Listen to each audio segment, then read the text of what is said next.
Praise the lord. ದೇವರ ನಾಮಕ್ಕೆ ಸ್ತೋತ್ರ ಉಂಟಾಗಲಿ. ಪ್ರೀತಿಯ ದೇವರ ಮಕ್ಕಳೇ, ಯೇಸು ಕ್ರಿಸ್ತನ ನಾಮದಲ್ಲಿ ನಿಮ್ಮೆಲ್ಲರನ್ನು ವಂದಿಸುತ್ತೇನೆ. ಕಳೆದ ದಿನ ಭಾಗ 1ರಲ್ಲಿ ಎಸ್ತರಳು ಹೇಗೆ ದೇವರ ದಯೆಗೆ ಪಾತ್ರಳಾದಳು, ಹೇಗೆ ರಾಣಿಯಾದಳು ಎಂದು ಧ್ಯಾನ ಮಾಡಿಕೊಂಡೆವು ಪ್ರಿಯರೇ. ಈಗ ಎಸ್ತರ್ ಅಂತಃಪುರದಲ್ಲಿ ಇದ್ದಾಳೆ, ಆಲ್ರೆಡಿ ರಾಣಿಯಾಗಿದ್ದಾಳೆ. ಈಗ ಅವಳ ಜೀವಿತದಲ್ಲಿ ನಡೆದ ಸ್ವಲ್ಪ ಸಂಗತಿಗಳನ್ನು ನೋಡಿಕೊಳ್ಳೋಣ.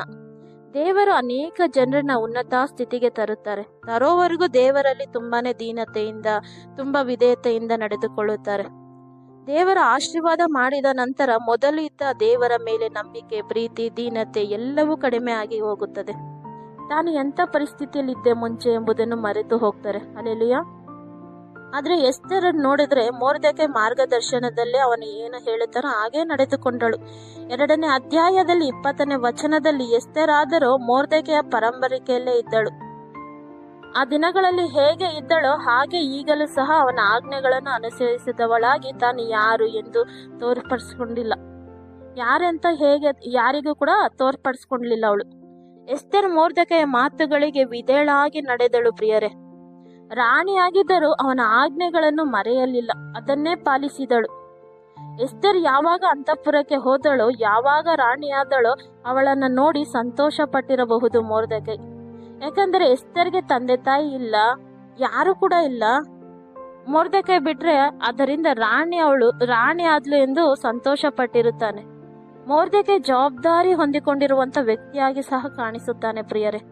ಎಸ್ತರ್ ಅಂತಃಪುರಕ್ಕೆ ಹೋದ ಮೇಲೆ ರಾಣಿಯಾಗಿದ್ದಾಳೆ, ಇನ್ನು ಏನು ಕಡಿಮೆ, ಅವಳಿಗೆ ಏನು ಎಂದು ಯೋಚಿಸಲಿಲ್ಲ. ಪ್ರತಿದಿನ ರಾಜನ ಅಂತಃಪುರದ ಬಾಗಿಲ ಬಳಿ ಕೂತುಕೊಳ್ಳುತ್ತಾ ಇದ್ದನು. ಹೇಗೆ ಇದ್ದಾಳೋ ಏನೋ, ಒಬ್ಬಳೇ ಇದ್ದಾಳೆ ಎಂದು ಒಂದು ಜವಾಬ್ದಾರಿಯಾದ ವ್ಯಕ್ತಿಯಾಗಿ ನಡೆದುಕೊಂಡನು. ಮೊರ್ದೆಕೈ ಪ್ರತಿದಿನ ಅಂತಃಪುರದ ಬಾಗಿಲ ಮುಂದೆ ಸ್ವಲ್ಪ ಹೊತ್ತು ಕೂತುಕೊಂಡು ಹೋಗುತ್ತಿರುತ್ತಾನೆ. ಅಂತ ಸಮಯದಲ್ಲಿ ರಾಜನ ಮಂತ್ರಿಯಾದ ಹಾಮಾನನು ರಾಜನ ಬಳಿ ಬರುತ್ತಾ ಹೋಗುತ್ತಾ ಇರುತ್ತಿದ್ದನು. ಹೀಗೆ ಹಾಮಾನನು ಬಂದು ಹೋಗುವ ಸಮಯದಲ್ಲಿ ಬಾಗಿಲ ಬಳಿ ಇದ್ದ ಎಲ್ಲಾ ಸೇವಕರು ಅವನಿಗೆ ಅಡ್ಡ ಬಿದ್ದು ನಮಸ್ಕಾರ ಮಾಡುತ್ತಿದ್ದರು. ಆದರೆ ಮೊರ್ದೆಕೈ ಮಾತ್ರ ನಮಸ್ಕಾರ ಮಾಡುತ್ತಿದ್ದಲ್ಲ.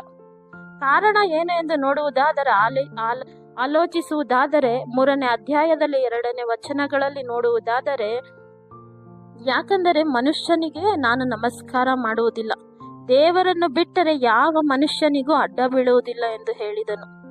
4ನೇ ವಚನಗಳಲ್ಲಿ ಅವನು ಧೈರ್ಯವಾಗಿ ಹೇಳಿದನು, ನಾನು ದೇವರ ಮಗನು, ಮನುಷ್ಯನಿಗೆ ಅಡ್ಡ ಬೀಳುವುದಿಲ್ಲ ಎಂದು. ದೇವರ ವಿಷಯದಲ್ಲಿ ಸ್ಪಷ್ಟವಾಗಿ ನಿಂತನು.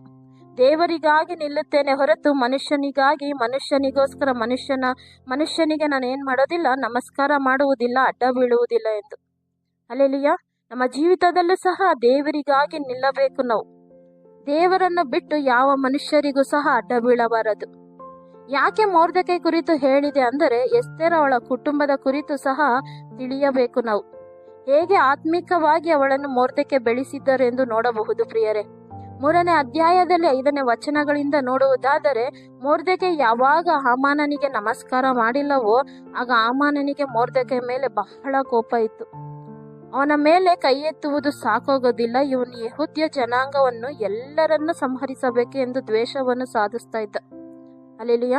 ಯಾವಾಗ ಹಾಮಾನನ ಮೊರ್ದೆಕೈಯನ್ನ ಅವನ ಜನರನ್ನ ನಾಶ ಮಾಡಬೇಕು ಅಂದುಕೊಂಡನೋ ಆಗ ಅರಸನ ಬಳಿ ಜನರು ಅರಸನ ನಿಯಮಗಳನ್ನಂತೂ ಅನುಸರಿಸೋದಿಲ್ಲ, ಅರಸನು ಅವರನ್ನು ಸುಮ್ಮನೆ ಬಿಡುವುದು ಉಚಿತವಲ್ಲ ಎಂದು ಹೇಳಿ ಪತ್ರಗಳನ್ನು ಬರೆಸಿಕೊಂಡನು.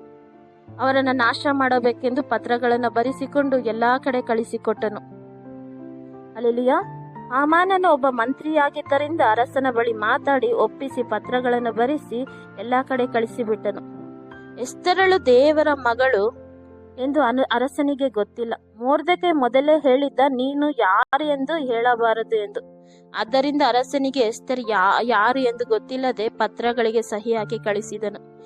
ಈಗ ಈ ವಿಷಯ ಮೊರ್ದೆಕೈ ಅವನ ಯೆಹೂದ್ಯರು ಎಲ್ಲರಿಗೂ ಸಾಯಿಸಬೇಕೆಂದು ಮೊರ್ದೆಕೈ ತಿಳಿದಾಗ, ಮೊರ್ದೆಕೈ ನಡೆದದ್ದನ್ನೆಲ್ಲ ಕೇಳಿದಾಗ ಬಟ್ಟೆಗಳನ್ನು ಹರಿದುಕೊಂಡು ಗೋಣಿತಟ್ಟನ್ನು ಕಟ್ಟಿಕೊಂಡು ಬೂದಿಯಲ್ಲಿ ಕೂತುಕೊಂಡನು. ಬಹಳ ದುಃಖ ಪಡುತ್ತಿದ್ದನು. ಯೆಹೂದ್ಯರು ಎಲ್ಲರೂ ಸಹ ಉಪವಾಸದಲ್ಲಿ ಇದ್ದರು. ಎಲ್ಲರೂ ಬಹಳ ದುಃಖ ಪಡ್ತಾ ಇದ್ರು ಪ್ರಿಯರೇ. ಈ ಒಂದು ವಿಷಯಗಳನ್ನು ಎಸ್ತರ್ಗೆ ತನ್ನ ಸೇವಕಿಯರು, ಕಂಚುಕಿಗಳು ನಡೀತಾ ಇರುವಂತ ಎಲ್ಲ ವಿಷಯಗಳನ್ನ ತಿಳಿಸಿದರು. ಆಗ ಎಸ್ತರು ಬಹಳ ಕಳವಳ ಪಟ್ಟಳು. ನಾನು ರಾಣಿ ಆಗ್ಬಿಟ್ಟಿದ್ದೇನೆ, ಸೇಫ್ ಆಗಿದ್ದೇನೆ ಬಿಡು, ಮೊರ್ದೆಕೈ ಮತ್ತು ಆ ಜನರು ತಾನೇ ಸಾಯ್ತಾರೆ, ಏನಾದ್ರೂ ಆಗ್ಲಿ ಬಿಡು, ನನಗೆ ಯಾಕೆ ಎಂದು ಅಂದುಕೊಂಡಿಲ್ಲ ಪ್ರಿಯರೇ. ಜನರಿಗೆ ಒಂದು ಕಷ್ಟವನ್ನು ವಿಚಾರಿಸಿಕೊಂಡು ಅವಳು ಅದನ್ನ ವೈಯಕ್ತಿಕವಾಗಿ ತೆಗೆದುಕೊಂಡಳು. ಆ ಜನರಿಗೆ ಬಂದಂತ ಕಷ್ಟಗಳನ್ನ ತೆಗೆದುಕೊಂಡು ಅವಳಿಗೆ ಬಂದಿರೋ ರೀತಿ ಅವಳು ವೈಯಕ್ತಿಕವಾಗಿ ತೆಗೆದುಕೊಂಡಳು. ಪ್ರಿಯರೇ, ದೇವರ ಮಕ್ಕಳೇ, ಸಭೆಯಲ್ಲಿ ಯಾರಿಗಾದರೂ ಕಷ್ಟದಲ್ಲಿ ಕಣ್ಣೀರಿನಲ್ಲಿ ಇದ್ದರೆ ಅವರನ್ನು ಸಂಧಿಸಬೇಕು ಮತ್ತು ಸಂತೈಸಬೇಕು, ಆರೈಕೆ ಮಾಡಬೇಕು. ಪ್ರಿಯರೇ, ನಮಗೆ ಯಾಕೆ ನಾವು ಚೆನ್ನಾಗೇ ಇದ್ದೀವಲ್ಲ, ನಾವು ಚೆನ್ನಾಗೇ ನಡೀತಾ ಇದ್ದೀವಲ್ಲ ಎಂದು ನಾವು ಯೋಚಿಸಬಾರದು. ಪ್ರಿಯರೇ, ಎಸ್ತೇರ್ ರಾಣಿ ಅವರು ತನ್ನ ಜನರು ಸಾಯ್ತಾರೆ ಎಂದಾಗ ಅದಕ್ಕೆ ಸ್ಪಂದಿಸಿದಳು. ಹಲ್ಲೆಲೂಯಾ. ತನ್ನ ಜನರು ಸತ್ತೋಗ್ತಾ ಇದ್ದಾರೆ, ತನ್ನ ಜನರಿಗೆ ನಾಶನ ಬರ್ತಾ ಇದೆ ಅಂದಾಗ ಅವಳು ರಾಣಿಯಾಗಿದ್ರು ಸಹ ಅದಕ್ಕೆ ಸ್ಪಂದಿಸಿದ್ಲು. ನಾವು ಕೂಡ ನಮ್ಮ ಸಭೆ ಮಕ್ಕಳಿಗೆ, ನಮ್ಮ ಅಕ್ಕಪಕ್ಕದಲ್ಲಿರುವಂಥ ಜನರಿಗೆ, ನಮ್ಮ ಕುಟುಂಬದಲ್ಲಿರುವಂಥ ಜನರಿಗೆ ಏನಾದರೂ ಒಂದು ಕಷ್ಟದಲ್ಲಿದ್ದಾಗ ಅವ್ರಿಗೆ ಸ್ಪಂದಿಸ್ಬೇಕು, ಕಷ್ಟಗಳನ್ನ ಆರೈಕೆ ಮಾಡಬೇಕು ಅವ್ರನ್ನ. ಹಲ್ಲೆಲೂಯಾ. 4ನೇ ಅಧ್ಯಾಯದಲ್ಲಿ 14ನೇ ವಚನಗಳಲ್ಲಿ ನೋಡೋದಾದ್ರೆ ಮೊರ್ದೆಕೈ ಎಸ್ತೇರ್ಗೆ ಹೇಳಿ ಕಳಿಸ್ತಿದ್ದಾನೆ, ನೀನೀಗ ಸುಮ್ಮನಿದ್ದು ಬಿಟ್ಟರೆ ದೇವರು ನಮ್ಮನ್ನು ಬಿಟ್ಟು ಬಿಡುವುದಿಲ್ಲ, ಬೇರೆ ಕಡೆಯಿಂದ ಆದ್ರೂ ನಮ್ಗೆ ಸಹಾಯ ಮಾಡುತ್ತಾನೆ ಎಂದನು. ಹಲ್ಲೆಲೂಯಾ. ನೀನೀಗ ಸುಮ್ಮನೆ ಇದ್ಬಿಟ್ರೆ, ನಮಗ್ ಸಹಾಯ ಮಾಡಿದಿರ ನೀನ್ ಸುಮ್ಮನೆ ಇದ್ಬಿಟ್ರೆ ದೇವ್ರು ನಮ್ಮನ್ನ ಸುಮ್ಮನೆ ಬಿಡೋದಿಲ್ಲ. ನೀನ್ ಸುಮ್ಮನೆ ಇರ್ಬೋದು, ಆದ್ರೆ ದೇವ್ರು ನಮ್ಮನ್ನ ಸುಮ್ಮನೆ ಬಿಡೋದಿಲ್ಲ. ನಮ್ಗೆ ಬೇರೆ ಕಡೆಯಿಂದ ಆದ್ರೂ ನಮ್ಗೆ ಸಹಾಯ ಮಾಡೇ ಮಾಡ್ತಾರೆ. ಹಲ್ಲೆಲೂಯಾ. ಆದ್ರೆ ಒಂದು ಮಾತು ತಿಳಿದುಕೋ, ನೀನ್ ಇಂಥ ಒಂದು ಸಂದರ್ಭಕ್ಕಾಗಿಯೇ ನೀನು ಪಟ್ಟಕ್ಕೆ ಬಂದಿರಬಹುದು, ಯಾರಿಗೆ ಗೊತ್ತು, ಅದಕ್ಕಾಗಿಯೇ ದೇವರು ನಿನ್ನನ್ನ ರಾಣಿಯಾಗಿ ಮಾಡಿರಬಹುದು ಎಂದು ಹೇಳಿದನು. ಮೊರ್ದೆಕೈಗೆ ದೇವರ ಮೇಲೆ ನಂಬಿಕೆ ಜಾಸ್ತಿನೇ ಇತ್ತು. ಅದರಿಂದ ನೀನು ನಮ್ಗೆ ಸಹಾಯ ಮಾಡಿಲ್ಲ ಅಂದ್ರೂ ಬೇರೆ ಕಡೆಯಿಂದ ದೇವರು ನಮ್ಗೆ ಸಹಾಯ ಮಾಡುತ್ತಾರೆ, ಆದ್ರೆ ನೀನು ನಿನ್ನ ತಂದೆ ಮನೆಯವರನ್ನ ನಾಶವಾಗುವುದಕ್ಕೆ ಬಿಡಬೇಡ ಎಂದು ಹೇಳಿ ಕಳಿಸಿದನು. ಅದೇ 4ನೇ ಅಧ್ಯಾಯದಲ್ಲಿ 15ನೇ ವಚನಗಳೆಲ್ಲ ಹಾಗೆ ನೋಡಿಕೊಂಡು ಬರುವುದಾದರೆ, ಆಗ ಎಸ್ತೇರಳು ಮೊರ್ದೆಕೈ ಮಾತಿಗೆ ಸ್ಪಂದಿಸಿದಳು. ಶೂಷೇನಿನಲ್ಲಿ ಸಿಕ್ಕುವ ಎಲ್ಲ ಜನರನ್ನು, ಯೆಹೂದ್ಯರನ್ನು ಕೂಡಿಸಿ 3 ದಿನ ಹಗಲಿರುಳು ಅನ್ನಪಾನಗಳನ್ನ ಬಿಟ್ಟು ನನಗೋಸ್ಕರ ಉಪವಾಸ ಮಾಡಿರಿ ಎಂದು ಹೇಳಿ ಕಳಿಸಿದಳು. ನಾನು ರಾಜನ ಹತ್ರ ಹೋಗ್ತೀನಿ, ನಾನು ರಾಜನ ಹತ್ರ ಹೋಗಿ ಮಾತಾಡ್ತೀನಿ, ನನ್ನನ್ನು ಸಾಯಿಸಿದ್ರೂ ಪರವಾಗಿಲ್ಲ, ಆದ್ರೆ ನೀವೆಲ್ಲರೂ ಏನ್ ಮಾಡ್ರಿ, ನನಗೋಸ್ಕರ ನಾನು ಹೋಗಿ ಅಲ್ಲಿ ಮಾತಾಡ್ಬೇಕು ಅನ್ನೋದಕ್ಕೋಸ್ಕರ ನೀವು ನನಗೋಸ್ಕರ ಉಪವಾಸ ಮಾಡ್ರಿ. ನಾನು ಕೂಡ ನನ್ನ ಸೇವಕಿಯರು, ಕಂಚುಕಿಯರಮ್ಮ ಅವನ್ನೆಲ್ಲ ಕೂಡಿಸಿಕೊಂಡು ನನ್ನ ಅಂತಃಪುರದಲ್ಲಿ ಉಪವಾಸ ಮಾಡುತ್ತೇನೆ ಎಂದು ಹೇಳಿದಳು. ಅರಸನ ವಿಧಿ ಮೀರಿ ಅರಸನ ಬಳಿಗೆ ಹೋಗುತ್ತೇನೆ, ಹೋದ ಮೇಲೆ ಸತ್ತರೂ ಪರವಾಗಿಲ್ಲ, ಅರಸನ ಆಜ್ಞೆ ಇಲ್ಲದೆ ಯಾರು ಕೂಡ ಅರಸನ ಬಳಿ ಹೋಗುವ ಹಾಗಿಲ್ಲ, ಆದರೆ ನಾನು ಹೋಗ್ತೇನೆ, ಶಿಕ್ಷೆ ಆದ್ರೂ ಪರವಾಗಿಲ್ಲ, ಸತ್ರೂ ಪರವಾಗಿಲ್ಲ, ನಾನು ಹೋಗಿ ಅರಸನ ಬಳಿ ಮಾತಾಡ್ತೀನಿ ಅಂತ ನಿರ್ಧರಿಸಿದಳು. 3 ದಿನ ಹಗಲಿರುಳು ಪ್ರಾರ್ಥನೆ ಮಾಡಿ ಮುಗಿಸಿದ ನಂತರ ರಾಜವಸ್ತ್ರಗಳನ್ನು ಧರಿಸಿಕೊಂಡು ಅರಮನೆಯ ಒಳಗಣ ಪ್ರಾಕಾರಣದಲ್ಲಿ ರಾಜಮಂದಿರದ ಎದುರಿನಲ್ಲಿ ನಿಂತಳು. ಎಸ್ತೇರಳನ್ನ ನೋಡಿ ಯಾವಾಗ ಉಪವಾಸದಲ್ಲಿ ಪ್ರಾರ್ಥನೆಯಲ್ಲಿ ಕೂತುಕೊಂಡಳೋ ಆಗ ದೇವರು ಅವಳ ಮಾರ್ಗಗಳನ್ನು ಸರಾಗ ಮಾಡಿದರು.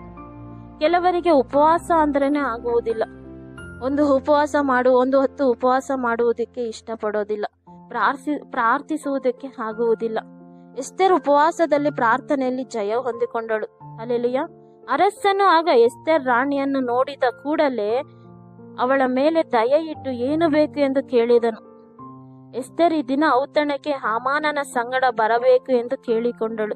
ಅದಕ್ಕೆ ಅರಸನು ಸಹ ಒಪ್ಪಿಕೊಂಡನು. ಹೀಗೆ 1 ದಿನ ಹೋಗಿ ಬಂದರು. ಎಸ್ತೇರಳು ನಾಳೆಯೂ ಕೂಡ ಬನ್ನಿ, ನನ್ನ ವಿಜ್ಞಾಪನೆ ಏನು ಎಂದು ನಿಮಗೆ ತಿಳಿಸುತ್ತೇನೆ ಎಂದು ಹೇಳಿ ಕಳಿಸಿದಳು. ಹಲ್ಲೆಲೂಯಾ. ಔತಣವನ್ನು ಮುಗಿಸಿ ಬಂದ ನಂತರ ಹಾಮಾನನು ತುಂಬಾ ಖುಷಿಯಲ್ಲಿದ್ದನು. ಮೊರ್ದೆಕೈನ ಹೇಗಾದ್ರೂ ಮಾಡಿ ಗಲ್ಲಿಗೆ ಹಾಕ್ಬೇಕು ಅನ್ನೋ ಖುಷಿಯಲ್ಲಿದ್ನು.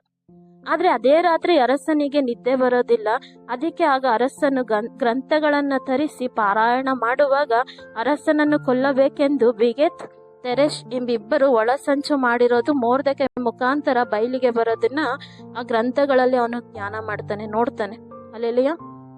ಆದ್ರೆ ಇದರ ಕುರಿತು ಮೊರ್ದೆಕೈಗೆ ಯಾವ ಒಂದು ಸನ್ಮಾನವೂ ಮಾಡಿರೋದಿಲ್ಲ. ಇದನ್ನ ತಿಳ್ಕೊಂಡ ಅಂತ ಅರಸನು ಹೊರಗಡೆ ಇದ್ದಂತ ಹಾಮಾನನ್ನ ಕರೆಸಿ, ಈ ರೀತಿಯಾಗಿ ನನಗೆ ಉಪಕಾರ ಮಾಡಿದಾರಲ್ಲ, ಈ ರೀತಿಯಾಗಿ ಒಳಸಂಚು ಮಾಡಿರೋರ ಕುರಿತು ನಾನು ಇವಾಗ ತಿಳ್ಕೊಂಡಲ್ಲ, ಇವ್ರಿಗೆ ಏನು ಸನ್ಮಾನನ ಮಾಡಿಲ್ವಲ್ಲ, ಹೇಗೆ ಇವ್ರಿಗೆ ಸನ್ಮಾನ ಮಾಡೋದು, ಯಾವ ರೀತಿ ಅವ್ರಿಗೆ ಸನ್ಮಾನ ಮಾಡಬೇಕು ಅಂತ ಕೇಳ್ಬೇಕಾದ್ರೆ ಹಾಮಾನನು ಅನ್ಕೊಂತ ಇದ್ದಾನೆ, ನನ್ನನ್ನ ಬಿಟ್ರೆ ಇನ್ಯಾರು ಯೋಗ್ಯರಲ್ಲ, ಇಲ್ಲಿ ನನಗೆ ಅನ್ಸುತ್ತೆ ಸನ್ಮಾನ ಮಾಡೋದು ಅಂತ ತಿಳ್ಕೊಂಡು ಅವನು ಈ ರೀತಿಯಾಗಿ ರಾಜನ ಹಾಗೆ ಸನ್ಮಾನಿಸಬೇಕೆಂದು ಹೇಳ್ತಾ ಇದ್ದಾನೆ. ಹಲ್ಲೆಲೂಯಾ. ಆಗ ಅರಸನ್ ಏನ್ ಮಾಡ್ತಿದ್ದಾನೆ, ಮೊರ್ದೆಕೈಗೆ ಸನ್ಮಾನ ಮಾಡಿದನು. ಅಲ್ಲೆಲಿಯ ಹಾಮಾನನಿಗೆ ಅವಮಾನ ಸಾಯ್ತಾನೆ. ಹಾಮಾನನು ಯಹೂದ್ಯ ಜನರನ್ನು ನಾಶ ಮಾಡಬೇಕೆಂದುಕೊಂಡನು, ಆದರೆ ಹಾಮಾನನೇ ನಾಶವಾಗಿ ಹೋದನು. ಪತ್ರಗಳನ್ನು ಸಹ ರದ್ದು ಮಾಡಿ ಯಹೂದ್ಯರೇ ಅವರನ್ನು ಶತ್ರುಗಳನ್ನು ಸಂಹರಿಸಿಬಿಟ್ಟರು. ಯಹೂದ್ಯರೆಲ್ಲರೂ ಸಂರಕ್ಷಿಸಲ್ಪಟ್ಟರು. ಪತ್ರಗಳನ್ನು ಸಹ ಮತ್ತೆ ಬರೆಯುವುದಕ್ಕೆ ದೇವರು ಸಹಾಯ ಮಾಡಿದರು. ಪ್ರಿಯರೇ, ಎಸ್ತೇರಳನ್ನು ನೋಡಿದರೆ ತನ್ನ ಜನರಿಗಾಗಿ ಪ್ರಾರ್ಥನೆ ಮಾಡಿದಳು, ಕಣ್ಣೀರು ಸುರಿಸಿದಳು, ಕಷ್ಟಪಟ್ಟವಳಾಗಿ ಕಾಣಿಸಿಕೊಳ್ಳುತ್ತಾಳೆ. ಎಸ್ತೇರ್ ಒಂದು ಪ್ರಾರ್ಥನೆ ಅವಳ ಜನರನ್ನು ನಾಶನದಿಂದ ತಪ್ಪಿಸಿತು. ನಿನ್ನ ಜನರಿಗಾಗಿ, ನಿನ್ನ ಕುಟುಂಬಕ್ಕಾಗಿ, ನಿನ್ನ ಸಭೆಗಾಗಿ ನೀನು ಪ್ರಾರ್ಥಿಸುವುದಾದರೆ ದೇವರು ಯಾವತ್ತೂ ನಿನ್ನ ಕೈ ಬಿಡುವುದಿಲ್ಲ. 8ನೇ ಅಧ್ಯಾಯದಲ್ಲಿ 16ನೇ ವಚನಗಳಲ್ಲಿ ಯಹೂದ್ಯರು ಹರ್ಷ ಸಂತೋಷಗಳಿಂದ ಇದ್ದರು. ನಮಗೆ ಶುಭ ದಿನ ಬಂತು ಅಂತ ಅಂದ್ಬಿಟ್ಟು ಅವರು ಸಂತೋಷದಿಂದ ಇದ್ದರು. ಅನೇಕ ಜನರು ಯಹೂದ್ಯರನ್ನ ನೋಡಿ ಭಯ ಪಡ್ತಾ ಇದ್ರು. ಪ್ರಿಯರೇ, ಪ್ರಾರ್ಥನೆಗಳಲ್ಲಿ ಎಲ್ಲವೂ ಸಾಧ್ಯ ಎಂದು ಎಸ್ತೇರಳು ತೋರಿಸಿಕೊಟ್ಟಳು. ಅವಳ ಜನರು ಸಂತೋಷದಿಂದ ಇರುವಂತೆ ಮಾಡಿದಳು. ತನ್ನ ಜನರ ಮಧ್ಯದಲ್ಲಿ ನಕ್ಷತ್ರ ರೀತಿಯಾಗಿ ಬೆಳಗಿದಳು. ಪ್ರಿಯರೇ, ಮೊರ್ದೆಕೈ ಕೂಡ ಬಾಗಿಲ ಬಳಿ ಇದ್ದವನು ಈಗ ಮಂತ್ರಿಯಾಗಿ ಇದ್ದನು. ಅನಾಥಳಾದ ಎಸ್ತೇರಳು ರಾಣಿಯಾಗಿ ಕಾಣಿಸಿಕೊಂಡಳು. ಆರಂಭ ಅಲ್ಪವಾಗಿತ್ತು ಅವರ ಜೀವಿತ, ಆದರೆ ಅಂತ್ಯವು ಸಂಪೂರ್ಣವಾಗಿ ಮಾಡಲ್ಪಟ್ಟಿತ್ತು. ದೇವರವರ ಜೀವಿತವನ್ನು ಸುಂದರವಾಗಿ ರೂಪಿಸಿದರು. ಪ್ರಿಯರೇ, ಆಮೇನ್. ಸರಿ, ನಾವು ಪ್ರಾರ್ಥಿಸಿಕೊಳ್ಳೋಣ. ಕರ್ತನೆ, ನಿಮ್ಗೆ ಸ್ತೋತ್ರ ಮಾಡ್ತೇವೆ ದೇವರೇ. ಈ ಒಂದು ಒಳ್ಳೆ ಸಮಯಕ್ಕಾಗಿ ನಿಮ್ಗೆ ಸ್ತೋತ್ರ ಮಾಡ್ತೇವೆ ರಾಜ. ದೇವರೇ, ಒಂದು ದಾರಿಯಿಂದ ಬರುವ ಶತ್ರುಗಳನ್ನ 7 ದಾರಿಯಿಂದ ಓಡಿ ಹೋಗುವಂತೆ ಮಾಡುವಂತ ನೀನಾಗಿದ್ಯಾ ಸ್ವಾಮಿ. ಎಸ್ತೇರಳ ಜೀವಿತದಲ್ಲಿ, ಮೊರ್ದೆಕೈ ಜೀವಿತದಲ್ಲಿ ಕರ್ತನೆ, ಅವರ ವಿರೋಧವಾಗಿರುವಂತ ಎಲ್ಲ ಶತ್ರುಗಳನ್ನ ಕರ್ತನೆ ನೀವು ಕರ್ತನೆ ತೆಗ್ದಾಕಿದ್ರಿ ಕರ್ತನೆ. ದೇವರೇ, ನಕ್ಷತ್ರಳಾಗಿ ಕರ್ತನೆ, ನಕ್ಷತ್ರದ ರೀತಿ ಕರ್ತನೆ ಅವರ ಜನರ ಮಧ್ಯದಲ್ಲಿ ಬೆಳಗುವಂತೆ ನೀವು ಮಾಡಿದ್ರಿ ಕರ್ತನೆ. ನೀವು ಈ ಒಂದು ಅದ್ಭುತ ಮಾಡಿದಕ್ಕಾಗಿ ನಾವು ಸ್ತೋತ್ರ ಮಾಡ್ತೇವೆ ಸ್ವಾಮಿ. ಅನೇಕ ಜನರನ್ನ ಕರ್ತನೆ, ಆರಂಭ ಅಲ್ಪವಾಗಿದ್ದರು ಕರ್ತನೆ, ಅಂತ್ಯವು ಸಂಪೂರ್ಣವಾಗಿ ಮಾಡ್ರಿ ಕರ್ತನೆ. ಅನೇಕ ಜನರು ಕರ್ತನೆ ಕಷ್ಟದಲ್ಲಿದ್ದಾರೆ ಕರ್ತನೆ, ಕಣ್ಣೀರನಲ್ಲಿದ್ದಾರೆ ಕರ್ತನೆ. ಅವರ ಜೀವಿತದಲ್ಲಿರುವಂತ ಎಲ್ಲ ಶತ್ರುವಿನ ಕಾರ್ಯಗಳು, ಎಲ್ಲ ಅಂಧಕಾರದ ಬಲಗಳನ್ನ ತೆಗ್ದಾಕ್ರಿ ಕರ್ತನೆ. ನೀವು ನಡೆಸ್ರಿ ಸ್ವಾಮಿ, ಯೇಸುವಿನ ನಾಮದಲ್ಲಿ ಕರ್ತನೆ, ಆಮೆನ್.